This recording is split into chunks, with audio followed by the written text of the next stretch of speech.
The first human who hurled an insult instead of a stone was the founder of civilization. I cannot think of any need in childhood as strong as the need for a father's protection. The voice of the intellect is a soft one, but it does not rest until it has gained a hearing. One day, in retrospect, the years of struggle will strike you as the most beautiful. The mind is its own place, and in itself can make a heaven of hell, a hell of heaven. The mind is a wonderful servant, but a terrible master. We are never so defenseless against suffering as when we love. The mind is made up of many conflicting parts, each striving for dominance. The goal of all life is death. Dreams are often most profound when they seem the most crazy. The interpretation of dreams is the royal road to a knowledge of the unconscious activities of the mind. Anatomy is destiny. A civilization which leaves so large a number of its participants unsatisfied and drives them into revolt neither has nor deserves the prospect of a lasting existence.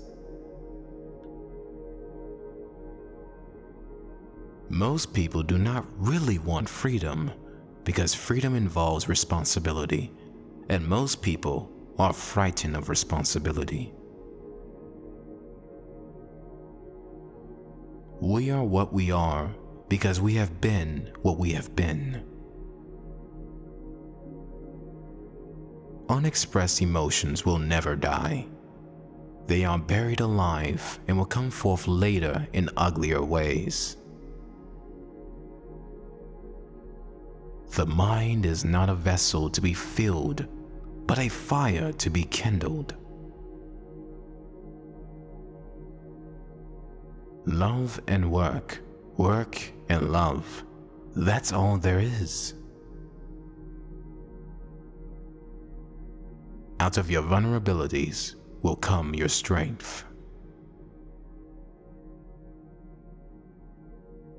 Every normal person, in fact, is only normal on the average. Neurosis is the inability to tolerate ambiguity. The only person with whom you have to compare yourself is you in the past. One is very crazy when in love. From error to error, one discovers the entire truth. The mind is a labyrinthine, and it is possible to find one's way through to a solution only by being lost. A man who has been the indisputable favorite of his mother keeps for life the feeling of a conqueror. Men are more moral than they think, and far more immoral than they can imagine. The doctor should be opaque to his patients and, like a mirror, should show them nothing but what is shown to him. We are never so defenseless against suffering as when we love. Human beings are funny. They long to be with the person they love but refuse to admit openly.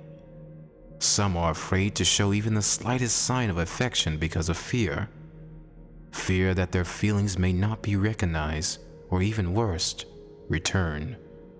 But one thing about human beings that puzzles me the most is their conscious effort to be connected with the object of their affection, even if it kills them slowly within. The act of birth is the first experience of anxiety, and thus the source and prototype of the affect of anxiety.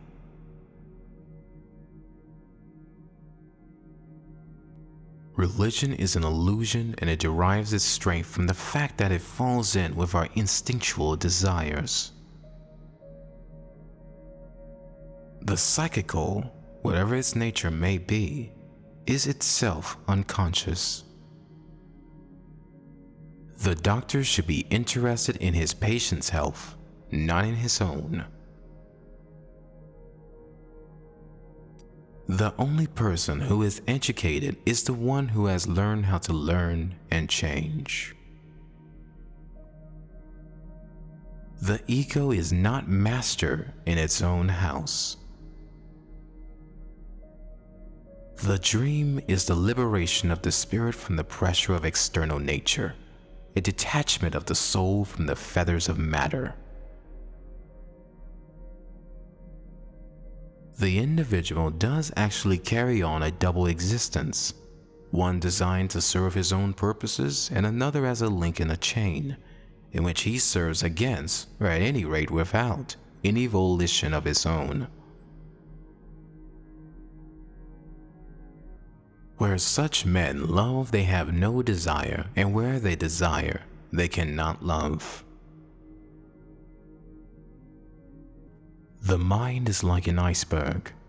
It floats with 1/7 of its bulk above water. Illusions commend themselves to us because they save us pain and allow us to enjoy pleasure instead. We must therefore accept it without complaint when they sometimes collide with a bit of reality against which they are dashed to pieces. It is always possible to bind together a considerable number of people in love, so long as there are other people left over to receive the manifestations of their aggressiveness. Where does a thought go when it's forgotten?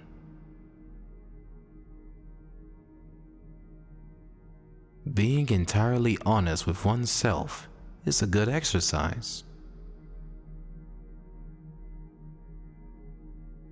What a distressing contrast there is between the radiant intelligence of the child and the feeble mentality of the average adult. When inspiration does not come to me, I go halfway to meet it. One feels inclined to say that the intention that man should be happy is not included in the plan of creation.